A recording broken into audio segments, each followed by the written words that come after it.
আপনারা যেটি দেখবেন খোয়াই নদীর যে আমরা ব্রিজ পেরিয়ে আসি, ওই খোয়াই নদীর ব্রিজের পরে রেমাকালেঙ্গা যাওয়ার একমাত্র ব্রিজ হচ্ছে পরবর্তী এইটা।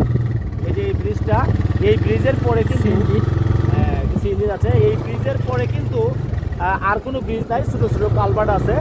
এই ছোটো ছোটো কালভার্ট পেরিয়েই কিন্তু ওই যে ইসডালা রাস্তা দিয়ে কিন্তু রেমাকালেঙ্গাতে প্রবেশ করতে হয়। খুব সুন্দর রাস্তা। এবং এই যে সামনে যে হাউসটা, এটা কিন্তু সীতার হাউস বলা হয়, যেটা CR Dutta, sector commander CR দত্তের নামে কিন্তু ফুল এই জমিটাই ছিল। এটা বাগানের আন্ডারে আছে, এটা নাসিমাবাদ চা বাগানের আন্ডারে কিন্তু এই ফুল বনটাই আছে। আপনারা দেখতে পাচ্ছেন খুব সুন্দর কিন্তু এই ভিউ এই রাস্তাটার।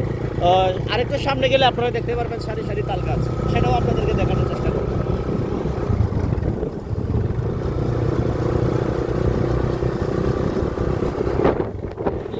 ভাড়া টুট ক্যামেরা তো হাতে লাগে।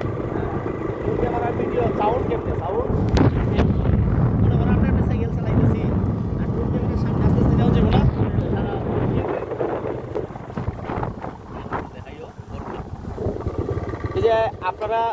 এই যে আপনারা দেখতে পাচ্ছেন ঘরগুলা, এগুলা কিন্তু ছিল না, এগুলা একটা ঘরও ছিল না। সামনেই কিন্তু এখানে করাঙ্গি নদী, তো নদীর পাশে কিন্তু একটা একটা করে কিন্তু ঘর অলরেডি হয়ে গেছে। ওই রাস্তার পাশে ঘর হওয়ার কারণে যারা দূর দূরান্ত থেকে এই রাস্তা দিয়ে আসেন তাদের কিন্তু ভালো লাগে যে ঘর থাকার কারণে। মনে যেটা ভয় থাকে, আতঙ্ক থাকে যে রাস্তার মধ্যে রাত্রে বিরাতে চলতে সমস্যা আছে কিনা, এই ভয়টা কিন্তু কেটে যায় মানুষের এই ঘরগুলা থাকার কারণে। এই যে আপনাদেরকে বলেছিলাম একটু আগে যে সারি সারি তাল গাছ আপনাদেরকে দেখানোর চেষ্টা করবো আমাদের এই কালেঙ্গা রোডে। এই যে আপনারা এখন দেখতে পারবেন যে সারি সারি তাল গাছ, খুব সুন্দর লাগে এই রাস্তাটা।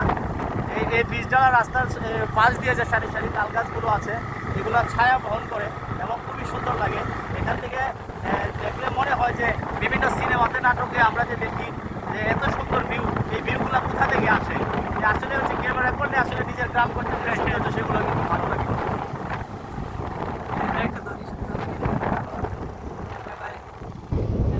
ভাইরাল হয়ে যান।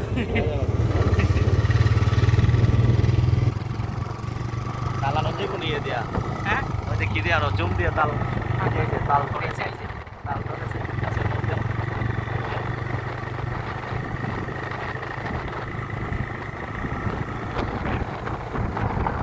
তো সুপ্রিয় দর্শক, আপনাদেরকে দেখানোর চেষ্টা করলাম চুনারুঘাট থেকে আপনারা কিভাবে রেমাকালেঙ্গা পর্যন্ত ধন্যবাদ।